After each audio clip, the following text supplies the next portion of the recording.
बउआ भूला गेलो राजगीर के मेला में। एहे कहाँ हलो तोर ध्यान सुन बतिया खोल के कान। एहे कहाँ हलो तोर ध्यान सुन बतिया खोल के कान। बउआ भूला देनी सबके टुकुर टुकुर टकेला में। एहे मितौना गरहा उतार देबो मेला में। एहे मितौना गरहा उतार देबो मेला में।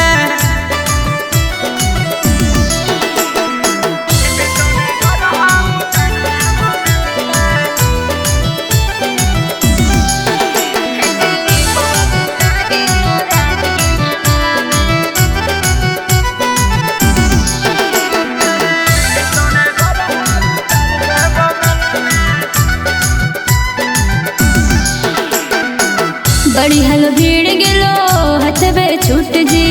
खोज के लाऊ न ताऊ देबो फूट जी। बाद में मारिया पहले खोज तो देऊ। बड़ी हल भीड़ गेलो हथबे छूट जी। खोज के लाऊ न ताऊ देबो फूट जी। बउआ गुम होई गेलो भीड़ के ठेलम ठेला में। हे जी बउआ भूला गेलो राजगीर के मेला में। मितौना गरहा उतार देबो मेला में।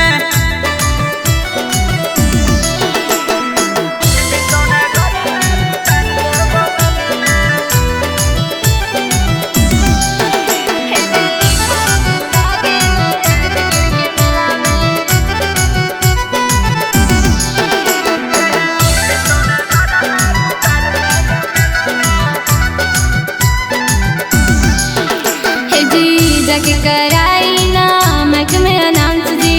कुल निकाल देबो मेलवा के शौक जी। हे भगवान क्यों ना सा। हे जी जाके कराई ना मैक में अनाउंस जी। कुल निकाल देबो मेलवा के शौक जी। संतोष अनुज के फायदा हको बोलेला में। हे जी बउआ भूला गेलो राजगीर के मेला में। एहे मितौना गरहा उतार देबो मेला में। नमूना रिकॉर्डिंग स्टूडियो राजगीर।